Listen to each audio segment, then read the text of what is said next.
9 U.S. Presidents Assassinated by Globalists by Larry Engel. And I'm Larry Engel. Hello there, neighbor. This article is about the assassination of President John Fitzgerald Kennedy. He was the 35th President of the United States and served from 1961 about 1,000 days until 1963, at which time he was assassinated. President Kennedy was assassinated by a European banking cartel that does not tolerate the government of the people, by the people, and for the people. To resolve this problem, we must distinguish between those who order the assassination and those who actually carry it out. The real murderers are the ones who order it. In this series of videos, I claim that 20 presidents were assassinated by the same people for the same reason. 4 of them were shot, and all the others were poisoned, except possibly George Washington, who was bled to death. Come, Watson, come. The game is afoot. Not a word. Into your clothes and come, said Sherlock Holmes. The peerage, people with titles of nobility and their agents, who are untouchable. When they commit crimes against the average person, they cannot be convicted of those crimes. A jury of their peers will always find them not guilty, because even if they're guilty, because the peerage will not surrender that special privilege. It is a special status under the law, a title of nobility. That's what a title of nobility is. It's a special status under the law. The British and American bar associations from the beginning have been locked into the banking industry and the corporate monopolies. Prosecutors, judges, and lawyers walk very, very softly when they find they're confronting an issue with the banking cartel. Lawyers can be quietly disbarred or punished when they oppose the money trust. Jim Garrison, District Attorney of Orleans Parish in Louisiana, that could be New Orleans Parish for most of you, who solved the JFK conspiracy, was assailed from all directions, obstructing him and discouraging others from prosecuting. I remember JFK. He gave us great expectations and renewed faith in our government. Our government under JFK became optimistic, elegant, humorous, and worthy of our trust and our interest. He made us feel very proud to be Americans. Millions of people around the world loved the Kennedys. Extreme large crowds would line the streets and spontaneously cheer and enthusiastically wave as their car drove by. The people around the world were with him, and he was their president of the people. I will present to you 11 ways in which the Kennedy administration had opposed the globalist agenda. He said, "My fellow Americans, ask not what your country can do for you. Ask what you can do for your country." And, not just Americans, but people around the world responded. Sure, Mr. President, count me in. Sure, Mr. President, count me in. Sure, Mr. President, count me in too. Sure, count me in too, Mr. President. His ability to inspire many Americans to serve their country has been his lasting legacy. A very special and unique one indeed. His assassination was an evil thing, an abomination of gross magnitude. But those powers who ordered it were not punished or stopped. They even came to rule over us and it destroyed our humanity, our hope, our optimism, and our freedom. However, the globalists who call themselves Jews and are not have assassinated more than 20 U.S. presidents and other leaders. This is always done for the same reason. The presidents try to represent the people and not the European banking cartel. For hundreds of years they have conquered nations by taking over the credit of those targeted nations. Amschelmeyer Rothschild in 1838 said, "Permit me to issue and control the money of a nation, and I care not who makes its laws." Nathan Mayer Rothschild, born 1777, died 1836, said, "I care not what puppet is placed upon the throne of England, to rule the empire on which the sun never sets. The man who controls Britain's money supply, controls the British Empire, and I control the British money supply." He was the head of the Bank of England in London. His N.M., Rothschild and Sons, has occupied the same premises since 1809. The address is 2, New Court Street, Swithin's Lane, in London. It is near the Bank of England. President Andrew Jackson had this to say to the banking cartel: "Gentlemen, I have had men watching you for a long time, and I am convinced that you have used the funds of the bank to speculate in the breadstuffs of the country. When you won, you divided the profits amongst you, and when you lost, you charge it to the bank. You tell me that if I take the deposits from the bank and annul its charter, I shall ruin 10,000 families. That may be true, gentlemen, but that is your sin. Should I let you go on, you will ruin 50,000 families, and that would be my sin. You are a den of vipers and thieves." In these two quotes, barons and Rothschild people here are telling us that they can take over and run a nation if they control the credit of that nation. There's your proof. They're admitting it. From 700 AD, for hundreds of years, they've been practicing and honing the skill to a very sharp edge. And here they're telling you it doesn't matter, even if the person is a king. He doesn't need to have money to run for office. He doesn't need money for those kind of things. He's the king. He's the sovereign king. But it doesn't matter because the Baron Rothschild runs the nation, because they control the monetary system. Very important idea. Now, Andrew Jackson said he was watching these bankers for a long time, and they were after the breadstuffs of the nation. What does he mean by breadstuffs? Well, I'm sure he's talking about controlling the press, controlling all the natural resources, controlling all the major corporations, buying up the military, buying up the manufacturing military uniforms and weapons and food and everything that military buys. Buy up the education system, buy special infiltrators to go in and create confusion in various religions. That's what he means by the breadstuffs. And so they, the bankers that he's talking about here, speculate in the breadstuffs. And he says that when they lost money doing this, if they bought gold mines, they might make a profit. If they had oil wells, they might make a profit. But everything else where they didn't make a profit, well, if it made a profit, they put it in their pocket. But Andrew Jackson said he was watching them. And if they didn't make a profit, they pushed it off on the national debt. Became a debt of the people. That's what Andrew Jackson's telling us. Now, what have I been warning you about in this series of videos? Andrew Jackson now confirms exactly what I'm warning you about. The moneyed aristocracy. Very important. And so he ties that in to the national debt. Why shouldn't we? It should be. They're the ones that really owe the national debt. Are these phony banking and their monopoly of all the major corporations.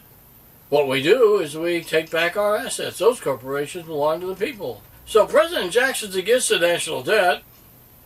And he says, what is it? He says right here, the moneyed aristocracy and the national debt that they create is dangerous to the liberties of the country.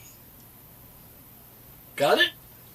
President Andrew Jackson warned us, I am one of those who do not believe that a national debt is a national blessing, but rather a curse to a republic, inasmuch as it is calculated to raise around the administration a moneyed aristocracy dangerous to the liberties of the country. The assassination of President Kennedy was a turning point in America and around the world. The corruption, cover-up, and confusion surrounding the manipulation of the facts following his murder is a heavy weight upon the entire world and has risen to a major political and historical importance. This ugly thing repeats over and over, does it not? Kennedy's murder is a turning point in my lifetime, marking the decline in the faith that the American people and people around the world hold in the political establishment. You can thank those banking dynasties who call themselves Jews but worship money and credit for this degradation. The world, its natural resources are owned by, that is purchased by using our nation's credit or your nation's credit. This tiny elite, a bloodline coven plagued with insanity and obviously ruthless beyond measure. They exhibit no sympathy for their victims who have numbered in the thousands. They know only a money trick, and we can end that trick.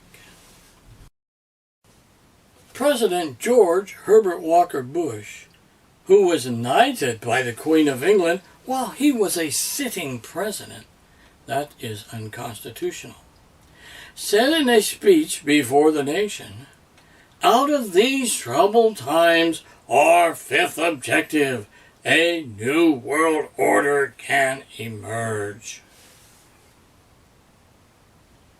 Bush, operative of the Brotherhood of Death, the Skull and Bones, is also associated with Henry Kissinger, Allen Dulles, and the others who had, in 1976, become known as the secretive Brown Shoe Boys. The Brown Shoe Boys.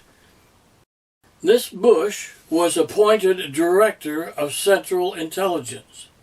The office of DCI, Director of Central Intelligence, predates the establishment of the actual Central Intelligence Agency.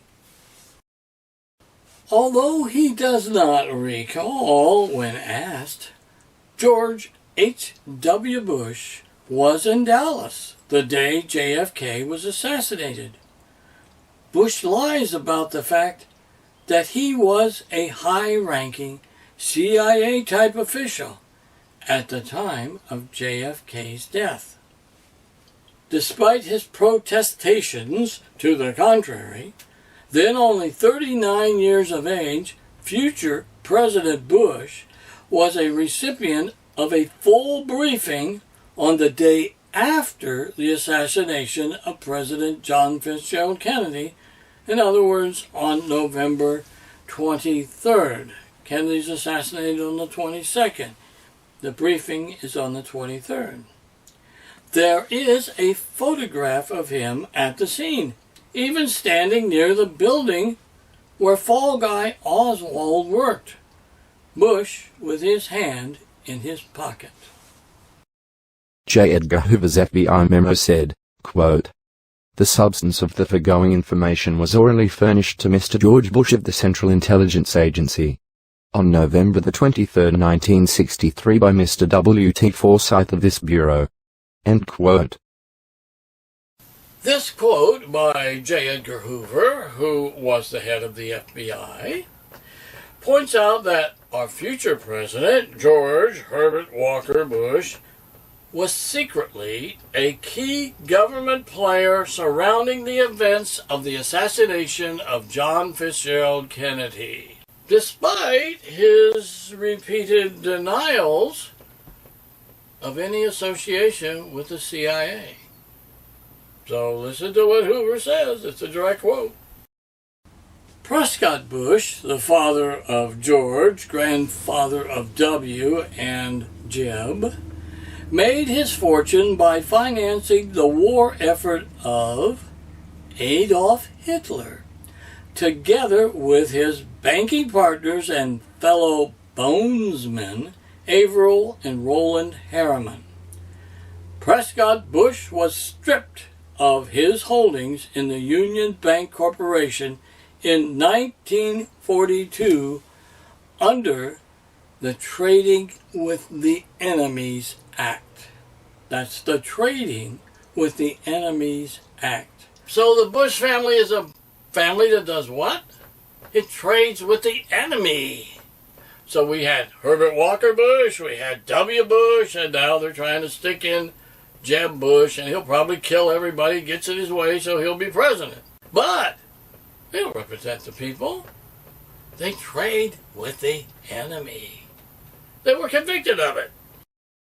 The Skull and Bones Brotherhood of Death of Germany first took up residency at Yale University in the USA, and then later also in 1907 at Tulane University Medical School in New Orleans. Shocking to observe, the Brotherhood of Death, otherwise the Skull and Bones, began as nothing other than a political assassination hit team against those United States politicians who do not fall in line with the royal house, black nobility's plan for a bloodline elitist domination and control over the world's credit. They repeatedly kill in a satanic ritual that they call the killing of the king. Their classic pattern includes the compromising of the target's security personnel and the medical doctors who treat them. Globalist operators will kill the target's own retainer people and their family members if they refuse to join in and do the evil that they are told. The killers, Skull and Bones agents, evade prosecution.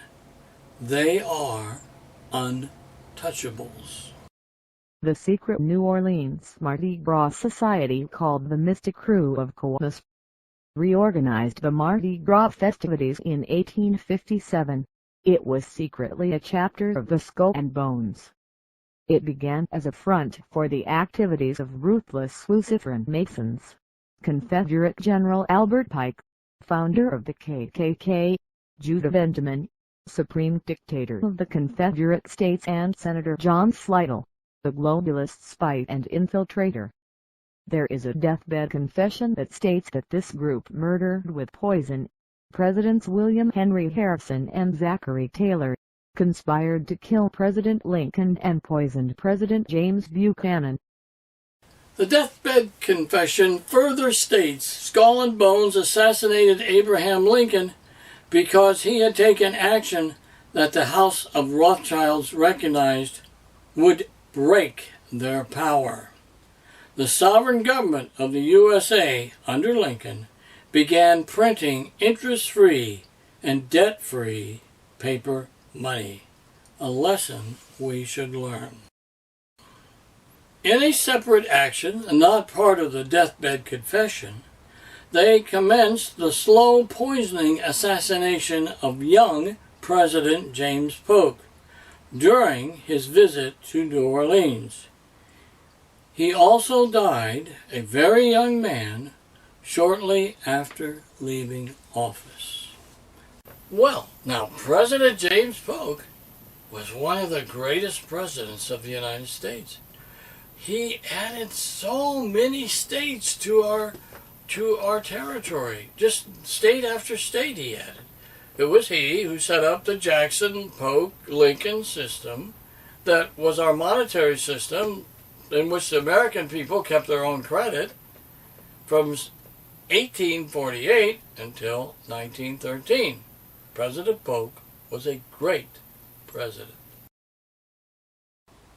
German author Peter Stahl, famous for his military books, while writing his book Gestapo Chief, the biography of Heinrich Müller, he became acquainted and good friends with Robert T. Crowley, former Assistant Deputy Director of Clandestine Operations of the CIA. Robert Crowley was the Assistant Deputy Director of the Clandestine Operations of the CIA. Crowley, or the Crow as he was known within the CIA, had been a close associate and supervisor of the Nazi Heinrich Müller, head of the Gestapo, when Müller was brought into the USA and CIA following World War II. This Jewish U.S. and Hitler act was called the Operation Paperclip. They brought many scientists and others. Peter Stahl, using the pen name Gregory Douglas, wrote the book Regicide. I'll spell that for you. R-E-G-I-C-I-D-E. It means killing of a king, killing of a leader. The official assassination of JFK. So that's the whole name. The whole name is Regicide, the official assassination of JFK. And he was using the actual CIA planning and operation documents provided him by the Crow. And these were not to be used until Crowley had died. So when he died, Douglas wrote the book. You dare not doubt a word of this book, because many separate and independent sources verify the truth of its contents. Quote, the CIA in Vietnam refused to carry out the orders from President Kennedy, delivered to them by Ambassador Lodge. This was the subject of a New York Times, October 3, 1963 editorial by Arthur Kroc, only 50 days prior to the assassination. End quote.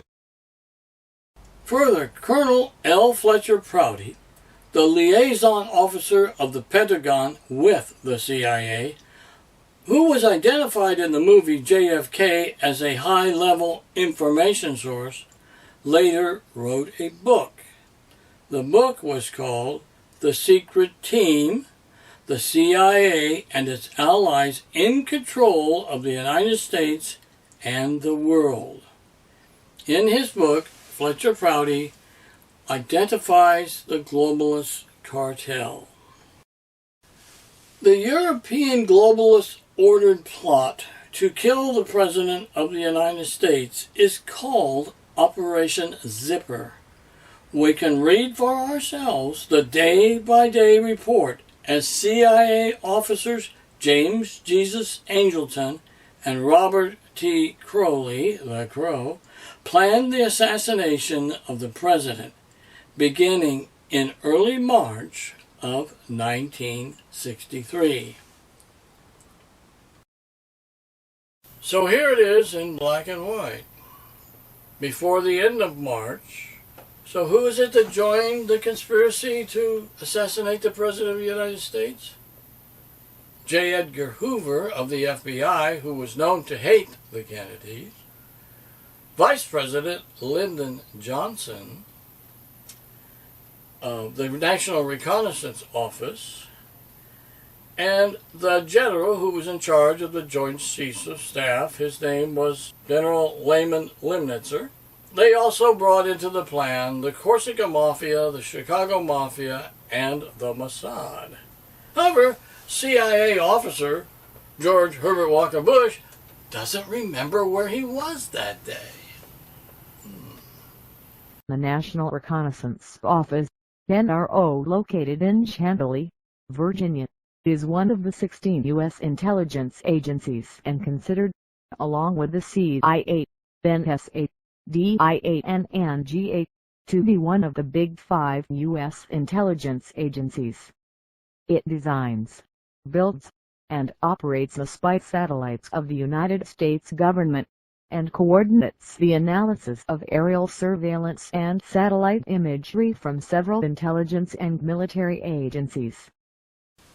The CIA had discovered that via his brother, Robert Kennedy, and the senior KGB agent in the Washington USSR Embassy, the president had established a private line of communication with Russia leader Nikita Khrushchev, which the CIA considered to be treasonous.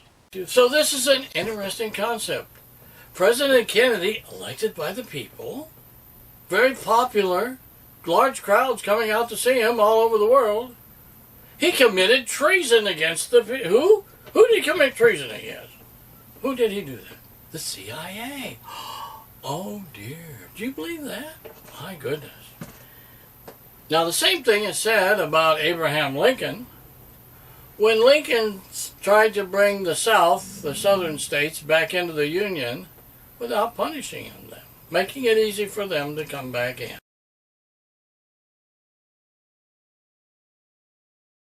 The American president supposedly commits treason when he represents the people and not the Rothschild dynasty. Not just the Rothschild dynasty, there's Warburg and there's several Europeans. They're circles within circles. They're not a top-down ruling. They all have big money. If an American president represents the people and not the Rothschild banking cartel, it is called treason by the banking Jews. Today, if you love your country, Homeland Security says you are a domestic terrorist. Anywhere in the world, if people love their own country and not the globalist bankers who infiltrate them, the globalists say they commit treason and they are domestic terrorists. They steal your government and say it is theirs. You end up the bad guy in your own front yard. Kennedy and Khrushchev were working together against not their own countries, nor were they committing treason, but breaking free of a third power, a secretive world power with its own globalist agenda. The CIA and all were the ones committing the treason. The proof? What is the proof? Do you have faith and optimism in your established government today?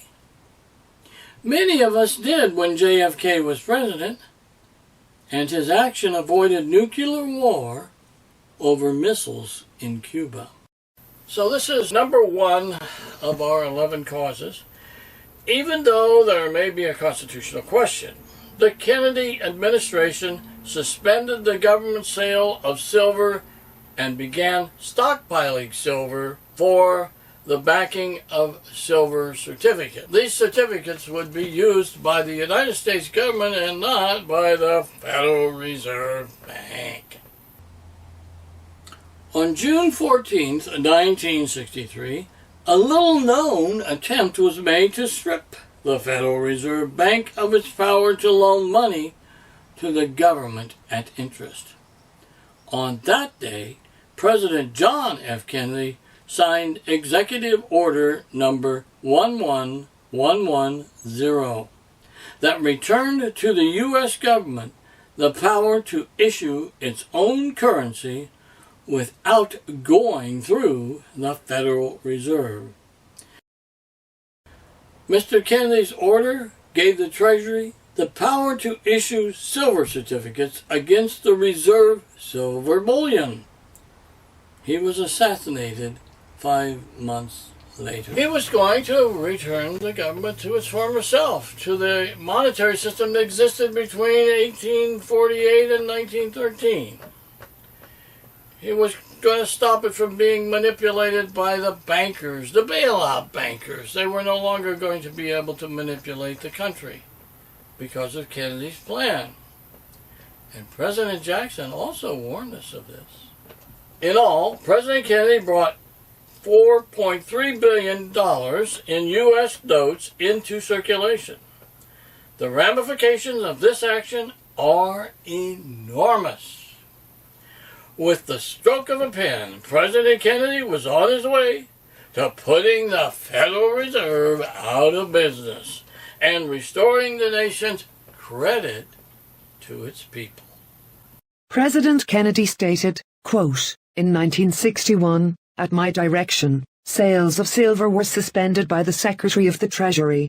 As further steps, I recommend repeal of those acts that obliged the Treasury to support the price of silver, and repeal of the special 50% tax on transfers of interest in silver and authorization for the Federal Reserve System to issue silver notes in denominations of $1, so as to make possible the gradual withdrawal of silver certificates from circulation, and the use of the silver thus released for coinage purposes. I urge the Congress to, etc., etc." End quote. Number 2, he fired CIA Chief Allen Dulles and threatened to close the CIA down entirely because the CIA was not working for the general welfare of the people or the nation. They were working for a small banking cartel. Number 3. JFK refused to provide nuclear weapons to Israel, who were using deception against the United States and invoking the Samson option. Number 4. The 1960s civil rights movement was designed by the Globalists to produce violence and riot. But Kennedy supported Martin Luther King's nonviolent method and undercut Europe's attempt at causing a bloody revolution in our streets, and a division similar to that of the Civil War. Number 5. Kennedy began to close down the Vietnam War, ending the gigantic Golden Triangle drug enterprise and the satanic ritual killing of young people for population reduction, and the end of the globalist cycle of perpetual war for perpetual profit. Number 6. At the Berlin Wall, his speech won the hearts and minds of the world, and his vigorous leadership threatened their power on their home ground, Europe. President Kennedy began to free the press, or we call the mass media, calling it managed news and network censorship. He said, quote, "A nation that is afraid to let its people judge the truth and falsehood in an open market is a nation that is afraid of its people." End quote. Number 8. He made direct contact with the Russian leadership and that of other nations, working independently, sidestepping globalists' control and Niccolo Machiavellian Rothschild type international intelligence operations. This was to prevent the Bay of Pigs operation in Cuba from going nuclear accidentally. The CIA called this treason. The Russian missiles were safely removed. Number 9. His administration was destroying organized crime and closing down the mafia and union infiltration. Mob bosses were alarmed. Number 10. He was offering the world hope, optimism and a bright future. The people granted and he assumed leadership of the world, putting the elite in danger of a decline in their wealth and power. Number 11. 10 days before he was shot in Dallas, it has been reported that President Kennedy said in a speech at Columbia University, quote, "The high office of the president has been used to foment a plot to destroy Americans' freedom, and before I leave office I must inform the citizens of this plight." End quote. President Kennedy also reminded us, quote, "Our most basic common link is that we all inhabit this planet. We all breathe the same air. We all cherish our children's future. And we are all mortal." End quote. I use my observation, intuition, and opinion in making these videos in order to understand that when a president of the United States tries to represent the people, they find themselves in opposition to a secret European banking cartel that has infiltrated our nation. I am convinced the president was shot at close range because this is their style. He was shot by William Greer, Secret Service agent and limo driver. Greer also drove the limo into the kill zone and stopped and turned around with a laser-sighted gun in his hand and fired. The bullet entered the president's throat and blew out the right side of his head. This line points directly to the driver, Greer. The original 8mm movie shows Greer shooting the president very clearly. However, the film has been edited and changed. It is their style to shoot at very close range and not to shoot with rifles. The evidence of this entrance wound in the throat was immediately covered up in the Dallas hospital by surgery performed on a dead president. The rifles in the assassination of Kennedy were a decoy. Well, sure, they really did shoot at the president. You got to shoot at close range. That's what I'm trying to say. The rifle's not reliable at a distance because of windage and moving and all kinds of things. The only thing that they see as reliable is shooting a person at close range if they're going to shoot him. Now, why did they shoot him instead of poisoning him? Because they're trying to make a public display. They're using their ritual called killing of the king, and they want to influence other people that they had gotten rid of this guy, and they're going to get rid of you if you don't do what they tell you. Sherlock Holmes said, "When you have eliminated all which is impossible, then whatever remains, however improbable, must be the truth." The rifles were there, but they were a cover-up. They were a decoy. The idea is to shift the blame from inside the Secret Service to the mafia. This did work. I think these powers have faked evidence, completely faked evidence, just created it, to point to the Chicago Mafia. Anything of this nature is a smokescreen. The president's body was also altered before the official autopsy. The following, however, I do believe. Quote, "The Chicago Mafia's recruitment of the Corsican Mafia assassins in Marseille, France, alerted French intelligence that a political assassination was planned in the US, and they alerted the US Embassy, who apparently alerted no one." End quote. The motive of the assassinations is to control the nation's credit. When loans are successful, they put the money in their own pocket, and when the loans are not successful, they put it off as national debt and ask for bailouts, increasing the national debt. The national debt is a fraud. We don't owe it. But if we believe we do, it can destroy our nation. They own the national debt. That's their debt. They stole it from us. They can't have stolen money. That's against the law. So they should be paying the national debt by choking up on their corporations and turning them back over to the American people as the assets of the people, and then run by the employees of the corporations. The persons who ordered the assassination of more than 20 presidents and our other leaders are untouchable. The prosecutor who files a case will be slandered and disbarred. In shootings, unlike poisonings, there are always fall guys used. The evidence is looking like the orders originate in London, the city-state 1 square mile within the city of London. Then it goes to Skull and Bones, who in turn bring in other infiltrated and controlled government agency and criminals for the actual execution.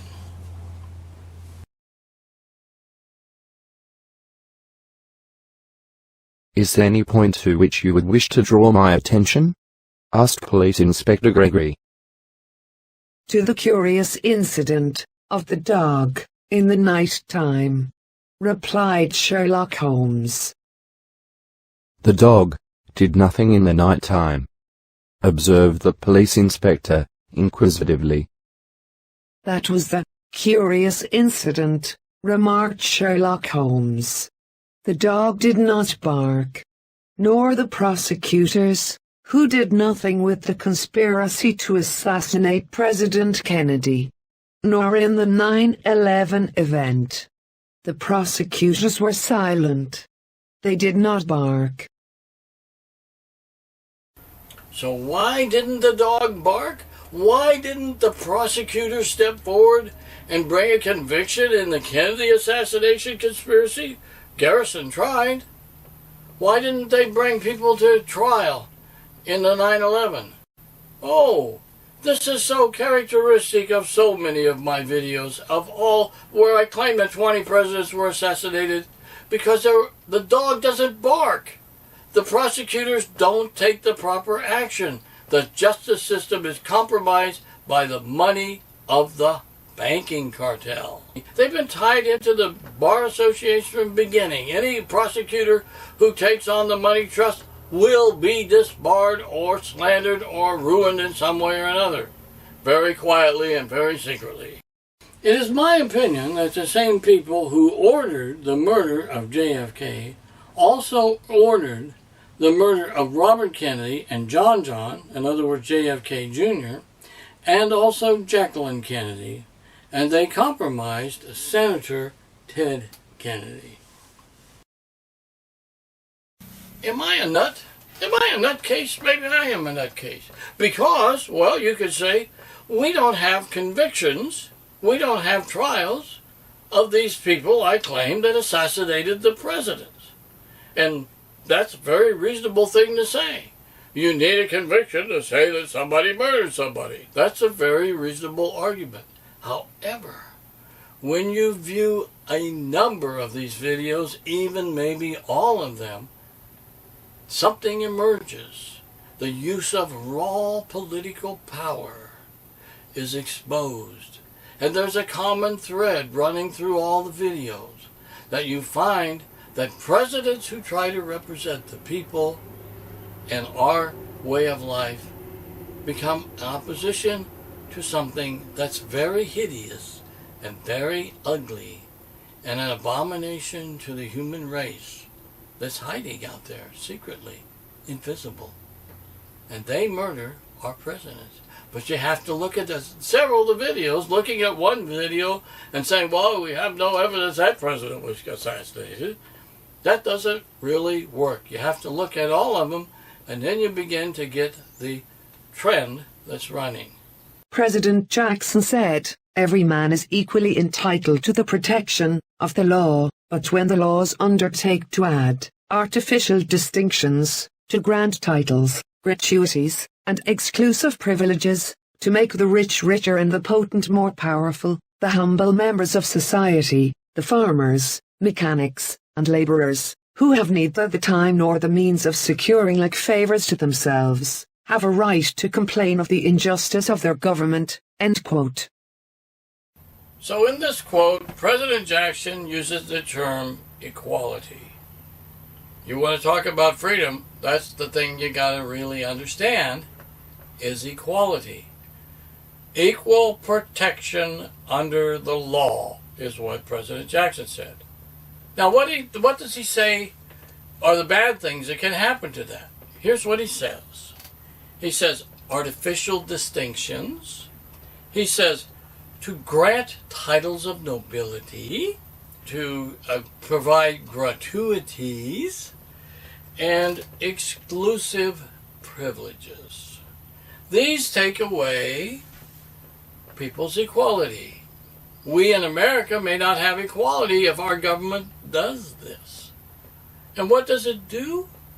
He says here, to make the rich richer and the potent more powerful.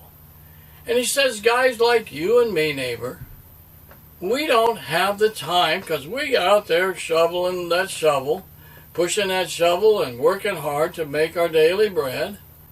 we don't have time or the education or the means to address these issues and to get the same thing that they're getting.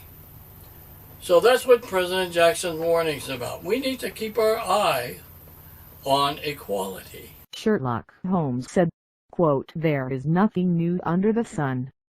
It has all been done before." End quote.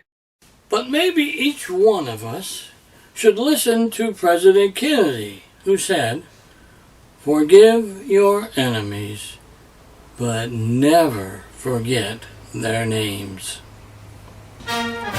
Thank you for viewing my video. Please call it to the attention of others. It is in the public domain and can be copied freely.